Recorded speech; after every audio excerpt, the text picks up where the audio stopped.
Hello and welcome to the second Agnes Reads Google Hangout. Today, my name's Casey Long. I'm one of the Agnes Reads co-chairs, and co-hosting with me today is Fatima Hawk. So Fatima, would you like to introduce yourself? Sure. Hi, everyone. My name is Fatima Hawk. I'm an intern at Agnes Scott this summer working on orientation. I'm coming from the University of Michigan, and I'm really excited to be joining you today.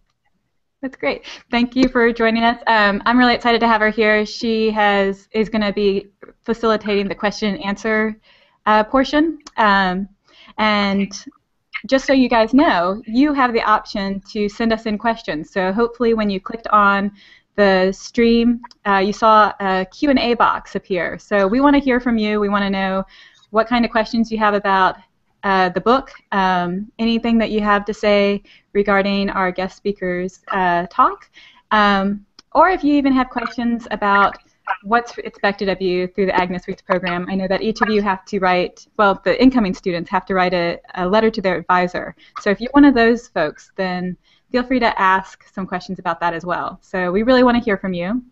Let me introduce our speaker. I'm very excited that we have a former alum, an alum, who is joining us today. She's joining us all the way from Nepal. So it's about, I think, 9:30 her time, or 9 o'clock her time. So we're very excited that she was able to join us.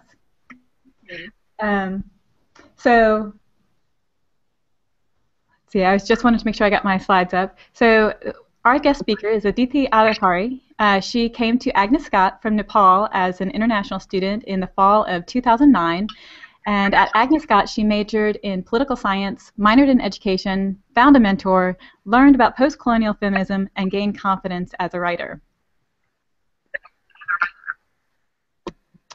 During her time at Agnes Scott, Aditi served as a resident assistant, was involved with Masala, SACE, and the International Students Association. She also was a dancer on the Masala SACE dance team and did an internship with Blaze Sports America.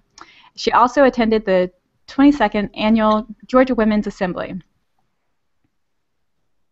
Since moving back home to Nepal in May of 2013, Aditi has been working at the Rato Bangala Foundation, a nonprofit that aims to improve children's experiences in the classroom through teacher training, classroom management assistance, parent education, and designing locally relevant curriculum. There she is a program officer in the creative unit, and she designs multimedia tools for learning. So we're very excited to have her with us today. And Aditi will be talking with us about Half the Sky, Chapter 10, Investing in Education. So thank you so much, Aditi, for joining us. Thank you so much for having me. And I watched President Keisha's session, and I was very flattered by the way you introduced me at the end of it. Oh, so thank you for making this happen. Great. We're so glad to have you here. So I know that you've prepared some remarks for us. So I'd love to hear what you have to say about Chapter 10, investing in education, the work that you're doing, and a little bit about your time here at Agnes Scott. So I got this book, I ordered this book, or I asked Casey to send this book all the way from America, and I loved it. I loved every single bit of it, and I mean, not loved it in the, I got pleasure out of reading it kind of way, but I think it's an essential read for everybody, to know what's going on, because even as somebody who lives in this part of the world and who's grown up here all my life, there are things I didn't know. And also to see that individuals like us can make a difference. I really love the book, and I liked the investing in education section because I am interested in education, and that's where my passion is. But so I'm going to talk a little bit just in general about education and women's education. Pull up a few slides. I'm too good at doing this.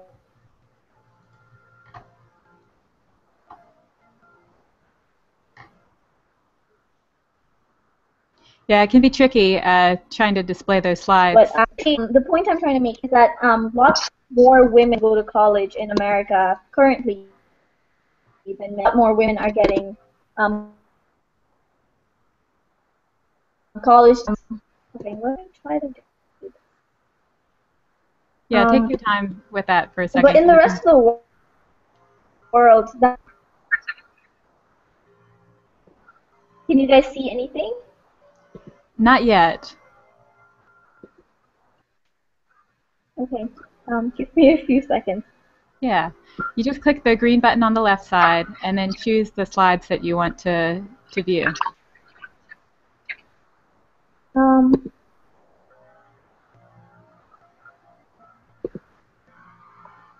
Okay.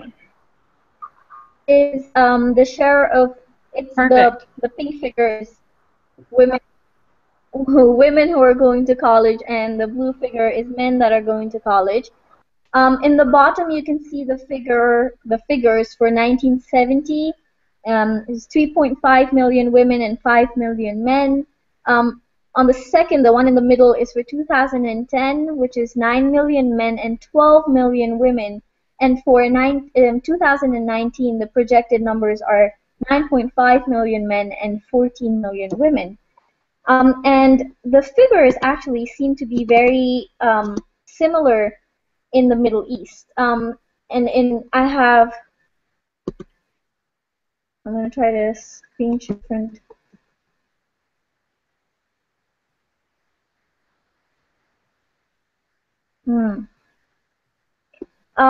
So in the Middle East, these are figures from CNN.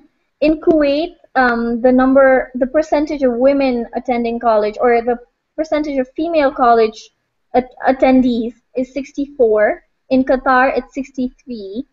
UAE, in the Palestinian territories, Israel, Lebanon, Saudi Arabia, Jordan, more women are enrolled in college than men are.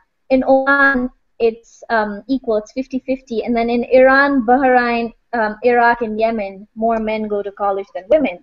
But that is not the case in the majority of the world. In the majority of the world, more men attend school and college and have access to education than women do. So, it's different in every part of the world, and worldwide, 57% of all kids that drop out of elementary school are girls, and 2/3 of the world's illiterate people are women, and those are both statistics from the UN. And there is a total of 780 million people who can't read. This is 2006 data. But sending girls to school isn't easy because, as we read in the book, of a lot of factors, and one of them is the belief that girls don't need to go to school, and the other is poverty. When families have to make the obvious choice between sending their girls and sending their boys to school, they choose to send their boys to school. So, we have everywhere throughout the world, we have flawed education systems that focus too much on, for example, testing, or focus too much on history the way that we don't really like it at Agnes Scott, or in a way that doesn't represent everybody. But it's still very important to send women or girls to school, and we've read about some of that in the book. So it's the most efficient way to fight poverty. It ensures social mobility. It helps plan better families, reduce the number of children, protect women from getting AIDS, reduces maternal mortality, and that kind of stuff. But is that the only reason that we should send girls to school? Is it only because it is better for the society, or it will make them better at raising families?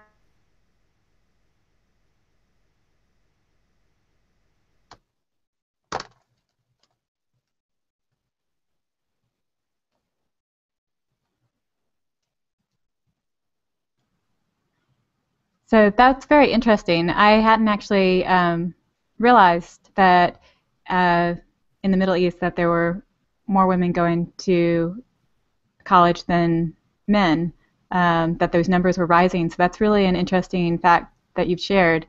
I'm not sure if you were showing those as slides, but we're still on it's woman's / man's world. And I think we might have potentially, yeah, I thought we might have dropped her for a second. So we are having a few technical difficulties, but it looks like she's just about to join us. Fatima, do you have anything that you want to say about what she was just talking about? I think she was leading towards the point about whether, you know, the improvement of society is the sole reason why we should educate women, or should we be thinking about this more broadly? And I'm excited to hear her say more about that. But you're right, I was also surprised by those figures about more women being educated, college level education in those countries. Yes, I was very surprised too. Yeah, so it looks like you got dropped out for a second, but you made it back with us. We were just commenting on your presentation. And you were talking about that the majority, that the reasons why some people don't believe that girls should go to school is, well, the barriers are that sometimes families don't believe that the girls do need to go to school. There might be cultural norms, or that there's just poverty, there's not access. Did you want to expand on that? Yeah, so what happens, I mean, like, you know, in a lot of cases, and so, like, things that I know, like, cases that I know personally, but also just statistics and figures and stories that people tell, there's enough money to send one kid to school, or a couple of children out of, you know, quite a few children to school, and parents end up sending their sons to school because the girls are going to get married off and the guys are going to stay with them and take care of them when they're older. But also the fact that in a lot of places women don't work, or women are not, when they're when they're growing up, they're not raised to be working women. So, you know, it's seen as like, oh, there's really no point because they're not going to be employed.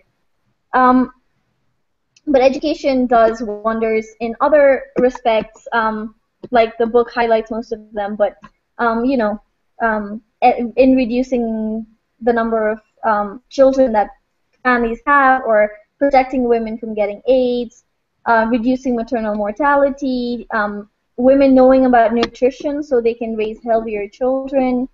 And I found some figures. From the Day of the Girl website, I read that a girl with 7 years of education, on average, will marry 4 years later and have 2.2 fewer children. So that's quite a figure. I think, if nothing else, I think that should, or that does, influence families to send their girls to school. But you know, girls don't just to be better homemakers and mothers because of education. It also helps with other things. For example, if they know what their rights are, they are less likely to be abused. They can stand up to people who, you know, kind of discriminate against them, or, you know, there are just really terrible forms of discrimination that they can stand up against. They can read signs, go to the doctor by themselves, for example, or, you know, kind of go about their daily work. They can vote independently, so it creates a more democratic society. But it also helps them deal with sexual violence and things like that. I have an example of South Africa. And after 1990, South Africa started classes on sexual education and sexual abuse. And they start right from grade 1. And in grade 1, they teach kids what sexual abuse is and how to say no when somebody advances you in an unwanted way. And in grade 12, it goes on to talk about concepts of femininity and masculinity, stereotypes, and gender equality and its impacts. So I think that is a strong case for having a curriculum that kind of encourages gender equality and encourages people to talk about things like that. And the second thing that I wanted to talk about is after access, and access is super important because I think it's a first step. But after access, there are other things that have to be considered, like the curriculum and how girls are being treated in the classrooms. And oftentimes, what happens is that teachers call on boys more, for example, and that makes girls feel like they're not good enough or they're not doing well enough and things like that. But apart from that, there's also sexist language in textbooks. And right now, I'm actually working with the government's English curriculum in Nepal. So I'm making audiobooks based on the government's curriculum.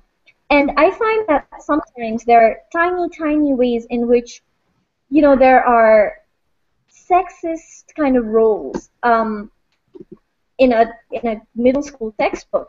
For example, one of the things that I noticed was the exercise is teaching kids how to ask for permission. And there are clues, and you have to make them into sentences. So the kid asks the mother for permission to eat more bread and to play, but the kid is supposed to ask the father for permission to watch TV. So that kind of like the idea that the male has stronghold over the family's possessions, for example, just these tiny little ways in which it reinforces gendered roles, for example. Or in terms of history, I was reading this theorist a while back called Kate Truscott, and she said that a good curriculum not only adds great women to a list of great men, but also talks about ordinary people shaping societal change. So how history is presented and how girls and boys will feel when they read their textbooks, I think is also important. And then the other thing that I wanted to talk about was like vocational education that is gendered. So I don't know, woodwork versus home economics. So that kind of stuff also. I feel like I'm taking a very big, complex topic and trying to make it sound. Right.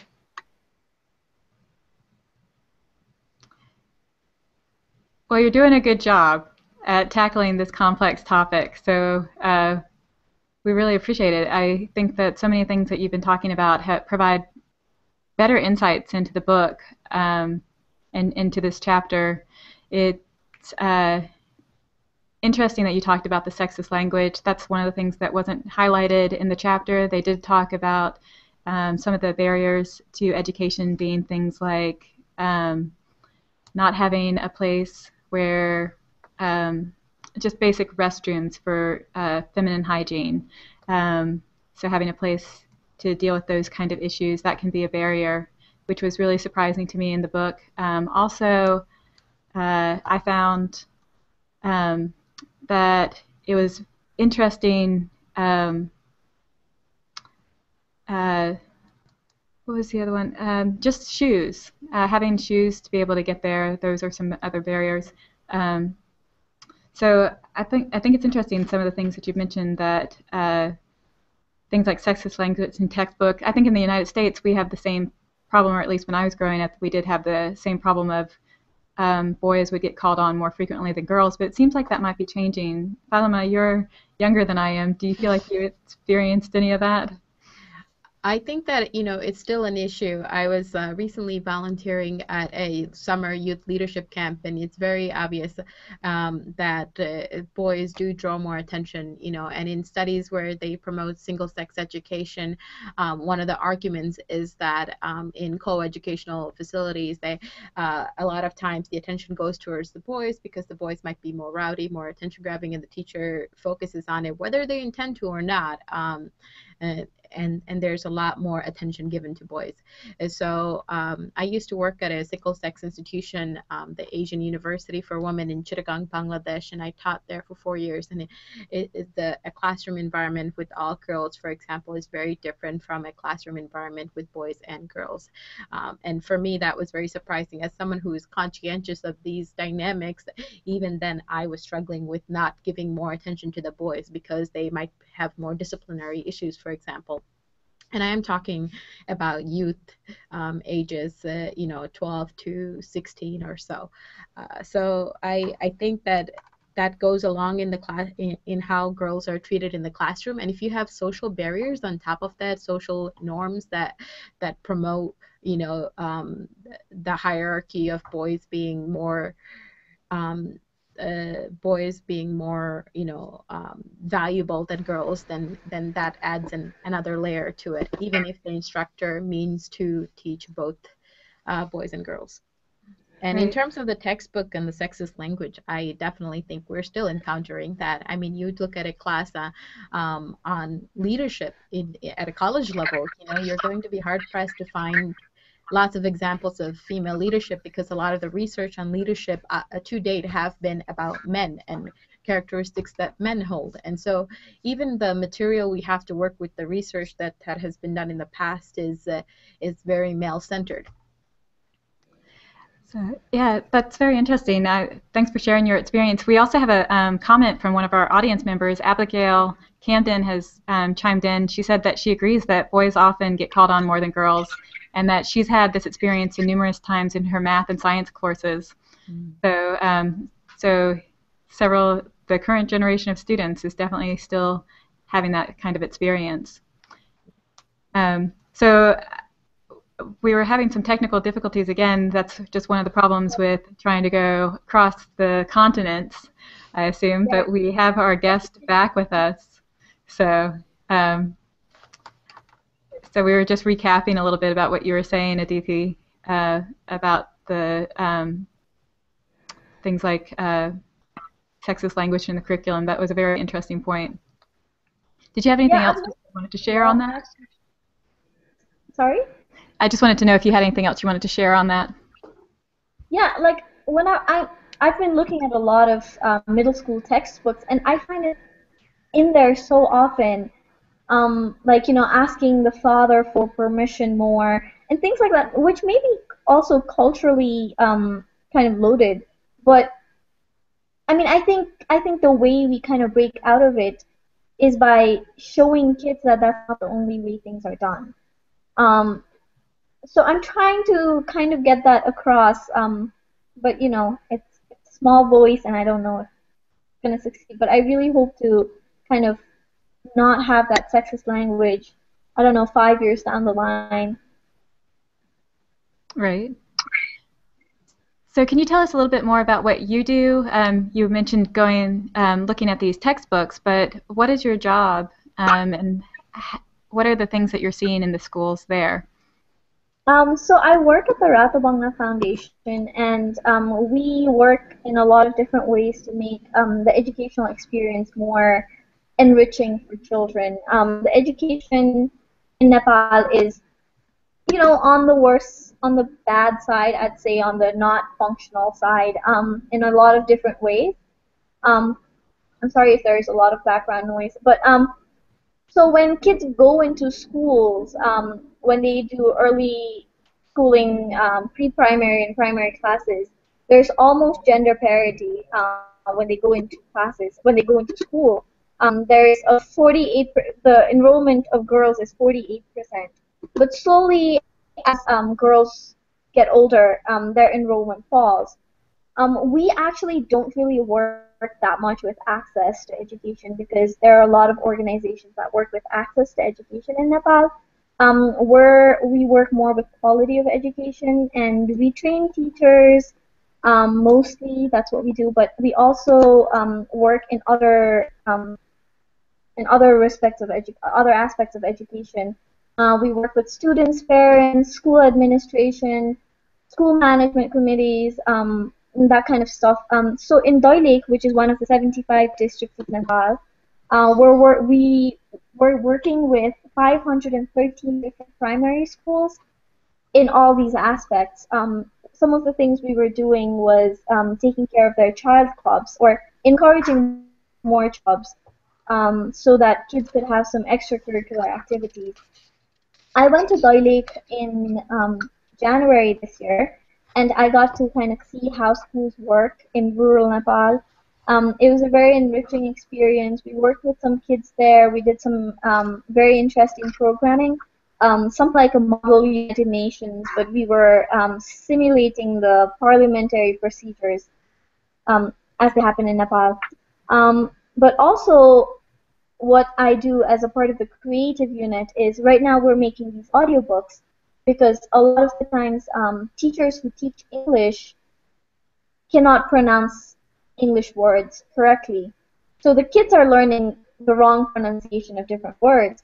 So we thought that if they had an audio cassette, or an audio resource which you can play on your mobile phone or on a CD player, and it's a free resource, maybe they can use it to learn to speak better English. So that's what I'm working on right now. I'm actually turning in my final project tomorrow. We're also trying to develop a radio program that kind of helps teachers learn how to teach different subjects to different class levels. So we're not really sure how that's going to go. We're still researching how to use radio to do that. But that's something else that I'm doing. And right now, I'm also taking a 3-month teacher training in child-friendly education for the primary level, and I'm learning a lot of new techniques and education philosophy, but also um, pedagogy, which I hadn't really got the chance to study too much at Agnes. That's great. So I am kind of curious, based off of the experiences that you've had, and also Fatima, the experiences you've had. What are some of the things that you guys think students that are reading this book, how can they're all some of the people that are reading the book are going to be first-year students this year, so leaving high school, about to come to Agnes Scott. Other people might be a fellow alum who are reading the book along with them, or even current students. So everybody is scattered across the United States, scattered across the globe. What are some things that they can be doing to start getting involved with these issues on a small level, and also maybe if they start to feel passionate about it on a bigger level? Do you guys have any ideas? Well, I actually in the book they talked about that one of the ways to encourage girls to go to school was the menstrual health, providing with menstrual health and a bathroom and sanitary products kind of stuff. And there's actually a really great organization that's based in Decatur called 50 Cent Period. And Masala Says, which is the South Asian club there, works with them. So if you can get involved with that, that's awesome. But there are other ways I think also to get involved. I think one of the ways that I kind of used to discount before I read the book was to share things with people. And we kind of call it slacktivism and make fun of it. But I think that's a great way to do things, is to actually share things on the internet, because you might have a relative who wants to donate $50 and doesn't know where to donate. And if she or he reads about education issues or issues that you care about that they don't necessarily know about, then maybe they're going to donate to it. Or you might have a relative who's just going to, use their time to talk about things and lobby and I don't know, whatever. So I think sharing is such an important part. But also getting involved with organizations like the 50th Period. Great, thank you. And I can add to that, we are planning at Agnes Scott for the first year students, we are planning a service Saturday with local organizations who deal with a lot of the issues that are presented in the book, especially the various forms of oppression against women. And so one way to get involved would be to really participate in Service Saturday and get to know more about these organizations. We're really excited to be setting this up. And I just want to echo Aditi's suggestion about the whole sharing. I think one of the things that that these issues really require is more light on the day-to-day occurrences of various gender discrimination. So the thing about the sexist languages in the textbooks, for example, it's a very, it's not something a lot of people think about, but it's something that is experienced, the experience in the classroom. And so really bringing light to that and talking about it, whether it's happening, in your classroom right now, or if you've noticed it, and just making that a topic of conversation, I think that awareness alone really goes a long way in terms of moving forward on the topic. Silence, I think, could be very dangerous in these matters because we have been silent about it for a very long time. Mm-hmm. Yeah. And you guys can see from just over the summer, there's been so much on social media about issues related to women that has really created momentum. So I think you guys are definitely right on that. And I think also, like really, you see something, you read it, but also taking that a step further and maybe researching it a little bit more or Googling something that, that will bring something else to light. And I definitely think, I mean, Half the Sky did that for me. Even as somebody who reads a lot, like Half the Sky showed me so many things that I didn't even know existed or didn't know existed to that level, to that many, happened to that many people.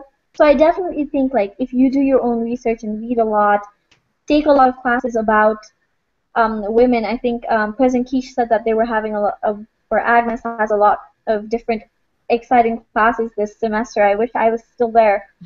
But kind of to engage with the issues, and then, that way you will probably feel more passionate about it halfway down the first semester. Right. We have another question. It's I'm going to pronounce her name this time, Mariama, because I think I pronounced it incorrectly during our last hangout, and I hope that this one's correct. But she said that she wanted to know, in your opinion, how do you think that foreign nations can help with the promotion of women and girls in the classroom, and just in general not to be gender biased without seeming to try to force Western culture onto the nations you're helping? I think that's a really interesting point that she's trying to make about the role of the West in these issues. So, do you guys have any comments on that? I think, I mean, education in general, not even pertaining specifically to women, there is a lot of that idea where, the West kind of imposes its ideas on the not West. And I'm not really entirely sure about how I would address it. I think I'm going to give Fatima a chance to jump in, and then I'm going to think about it for a while. That's a very complicated question, I think. And, as the book kind of hedges around the fact that there are lots of criticisms against the type of help that the West might agree on, I think the best policy, whether you're offering help to the West or to anywhere, really, whether you're working domestically or internationally, is to really take a community-centered approach, which means that you're talking more to what they need and trying to explore, trying to know, trying to learn, and trying to understand.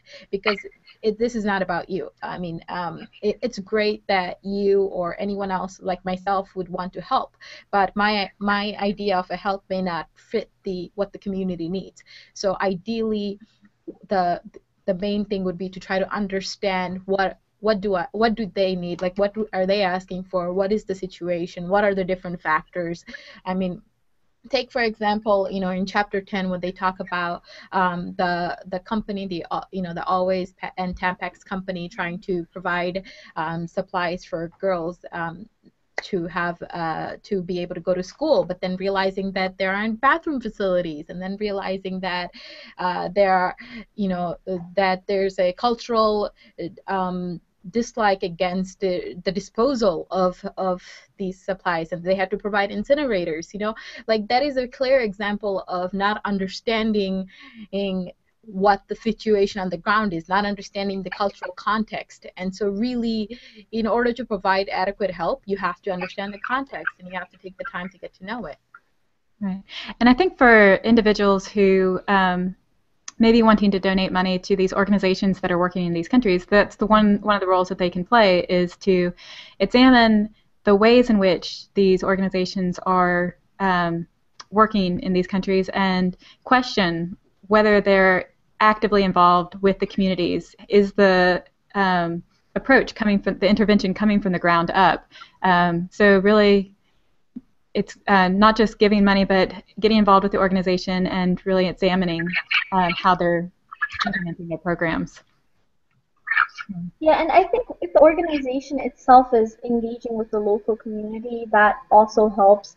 I've seen examples of both. I've seen examples of an international aid organization coming and giving money to the government and saying, here's some money to work with XYZ.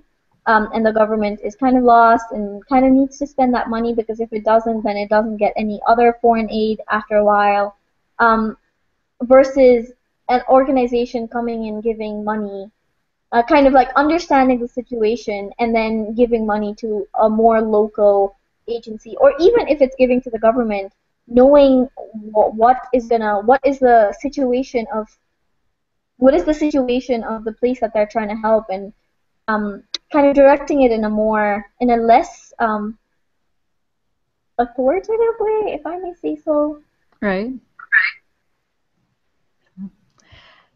So we're probably running out of time to some degree, but I wanted to see if there's anything else that you, either of you, had to share with the group. As you know, that several of the first year students are going to be writing a letter to their advisor this semester. And so they're thinking about these issues that they've seen in chapters 10 through 14 and trying to figure out how it relates to their life, how it relates to their aspirations, and how to convey that to their advisor. Anything that you guys have to share that might relate to helping them write their letter, or other thoughts that you had that you didn't get a chance to share, I'd love to hear from you now.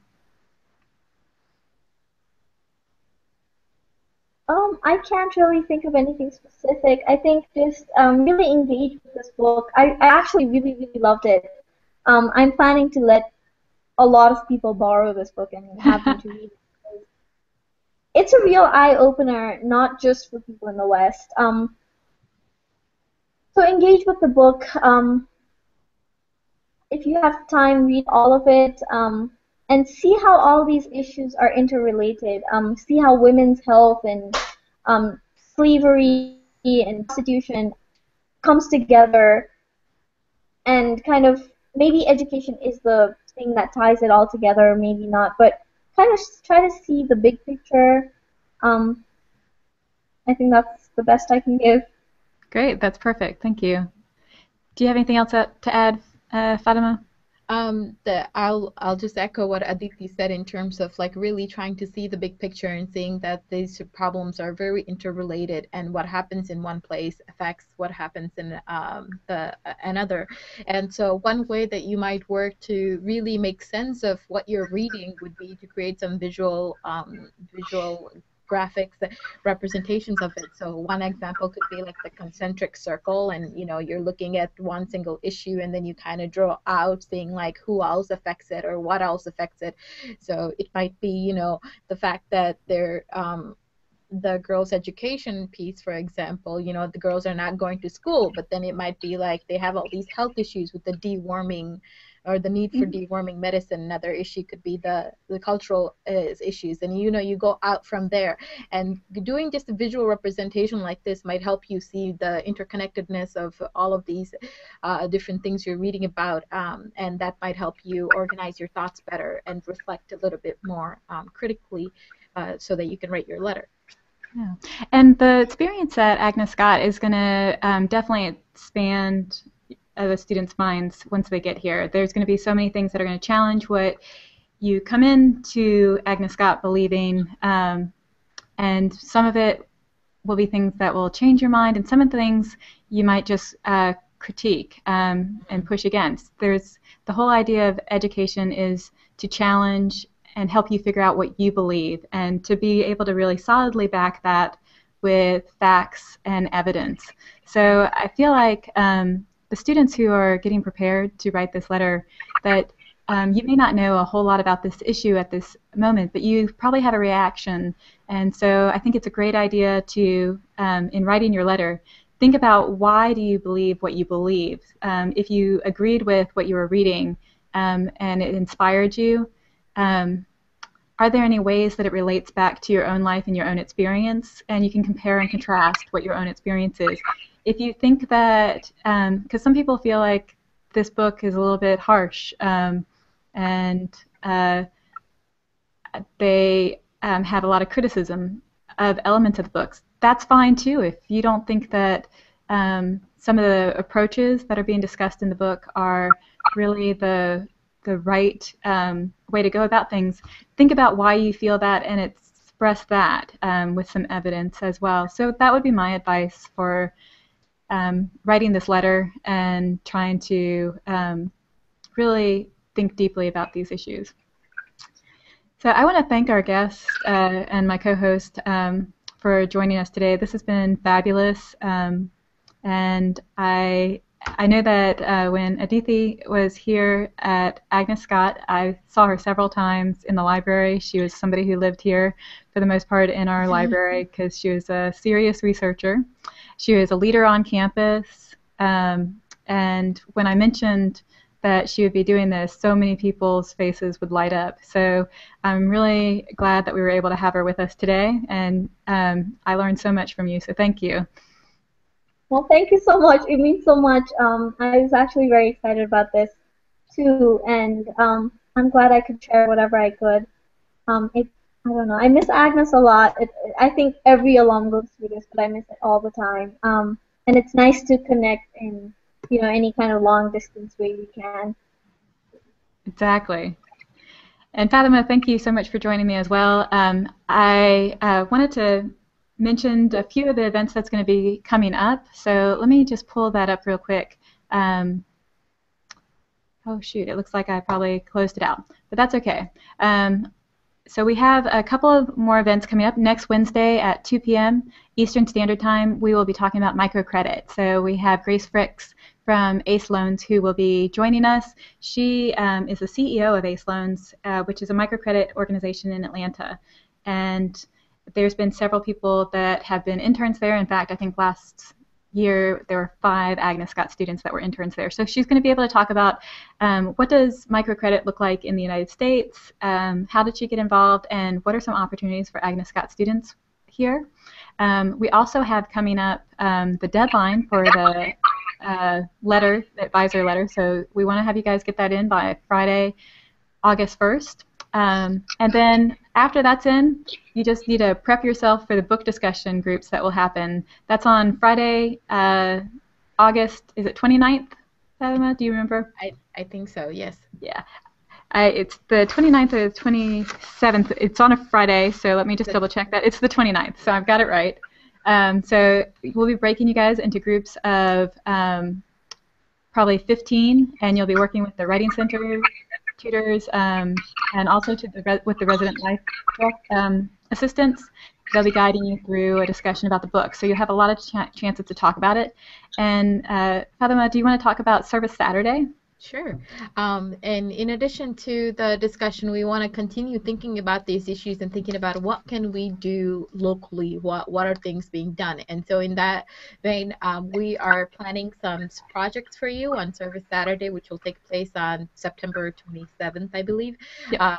And it'll be a morning thing where everybody signs up for a project, and you get to go and participate. You get to help with some of the local organizations, and it's going to be a really exciting way for you to know what's available for you to do here in Decatur and how you can get involved. So we're really excited, and you'll see more details your way, probably on Facebook and other ways. Great. Well, thank you so much, and thank you everyone who has joined us. We'll see you next week. So take care. Thank you. Bye-bye.